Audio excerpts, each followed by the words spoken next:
अनकही प्रेम कहानी। इमरान की अधूरी मोहब्बत। लखनऊ की गलियों में हल्की ठंड और सुबह की धुंध एक अलग ही जादू बिखेरती थी। नवाबों के शहर की फिजा में कुछ खास था, शायद वह पुरानी हवेलियों की दीवारों में बसी कहानियाँ या फिर गंगाजमुनी तहजीब का वो अनूठा मेल। इमरान एक 26 साल का नौजवान, जिसके सपनों में किताबों की स्याही और शायरी की गहराई बसी थी, रोज सुबह अपनी साइकिल पर सवार होकर हजरतगंज की तंग गलियों से गुजरता। उसका ठिकाना था एक पुरानी किताबों की दुकान, जहां वह घंटों किताबों के बीच खोया रहता। इमरान का दिल हमेशा से थोड़ा बेकरार था। वह उन शायरों में से था जो जिंदगी को शब्दों में पिरोते हैं, लेकिन अपनी भावनाओं को दुनिया के सामने लाने से कतराते हैं। उसकी डायरी में अधूरी शायरी और अनकही बातें भरी पड़ी थीं। एक दिन उसी किताबों की दुकान में उसकी मुलाकात हुई जोया से। जोया एक सादगी भरी खूबसूरती और आंखों में चमक लिए उस दुकान में गालिब की किताब तलाश रही थी। उसकी उंगलियां किताबों के पन्नों पर हल्के से फिसल रही थीं और इमरान की नजरें अनायास ही उस पर ठहर गईं। क्या आप मुझे गालिब की कोई अच्छी किताब सुझा सकते हैं? जोया ने मुस्कुराते हुए पूछा।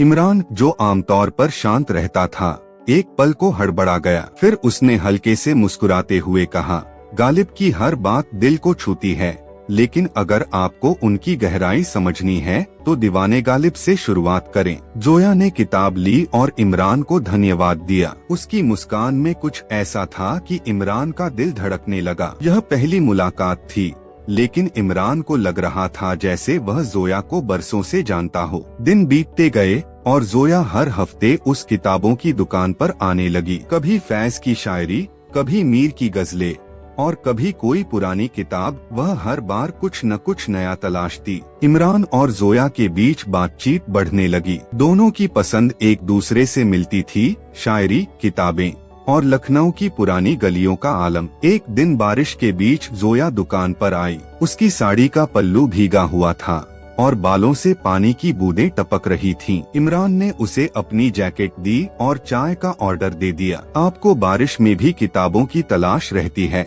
इमरान ने हल्के मजाक में कहा। जोया हंसी और बोली, किताबें और बारिश दोनों ही तो दिल को सुकून देती हैं। उस दिन दोनों ने घंटों बात की। जोया ने बताया कि वह एक कॉलेज में उर्दू साहित्य पढ़ाती है और इमरान ने अपनी अधूरी शायरी का जिक्र किया। जोया ने उत्साह से कहा, कभी सुनाइए अपनी शायरी, मैं इंतजार करूंगी। इमरान ने उस दिन अपनी डायरी में लिखा, तेरी आंखों में वो कशिश है जो हर शेर को अधूरा छोड़ दे। मेरे लफ्ज तुझ तक पहुँचते हैं, मगर दिल की बात अनकही रह जाती है। समय के साथ इमरान और जोया की दोस्ती गहरी होती गई। दोनों गोमती के किनारे घूमने लगे, लखनऊ की पुरानी इमामबाड़ों में समय बिताने लगे। इमरान को लगने लगा कि वह जोया से प्यार करने लगा है, लेकिन वह डरता था कि अगर उसने अपने दिल की बात कही तो कहीं यह खूबसूरत रिश्ता टूट न जाए। एक शाम जब दोनों रूमी दरवाजे के पास बैठे थे, इमरान ने हिम्मत जुटाई।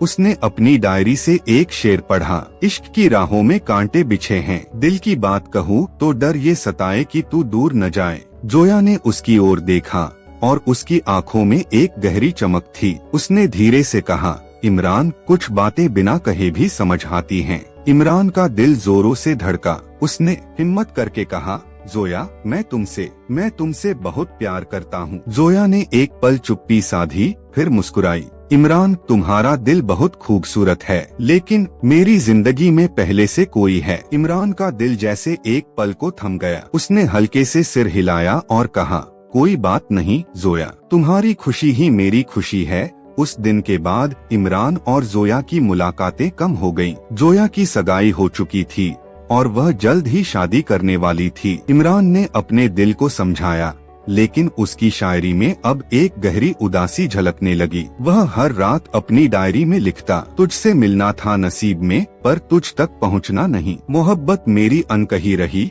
और दिल मेरा अधूरा रह गया। जोया की शादी के दिन इमरान ने उसे एक पत्र लिखा। उसमें उसने अपनी सारी भावनाएं उड़ेल दी लेकिन पत्र के अंत में लिखा, तुम जहाँ भी रहो खुश रहो, मेरी मोहब्बत तुम्हारे लिए दुआ बनकर रहेगी। उसने वह पत्र जोया को नहीं दिया, उसने उसे अपनी डायरी में संभाल कर रख लिया। समय बीतता गया। इमरान ने अपनी शायरी को दुनिया के सामने लाने का फैसला किया। उसकी गजलें लखनऊ के मुशायरों में गूंजने लगी। लोग उसकी उदास शायरी में खो जाते और इमरान की अनकही प्रेम कहानी उसके शब्दों में जिंदा रहने लगी। एक दिन एक मुशायरे के बाद एक लड़की ने इमरान से कहा, आपकी शायरी में एक अनकही दास्तान है, क्या कभी वो पूरी होगी? इमरान ने मुस्कुराते हुए कहा, कुछ कहानियाँ अधूरी रहकर भी पूरी होती हैं। उस रात उसने अपनी डायरी में आखिरी शेर लिखा, अधूरी मोहब्बत भी एक इबादत है जो दिल से दिल तक जाती है और हमेशा जिंदा रहती है।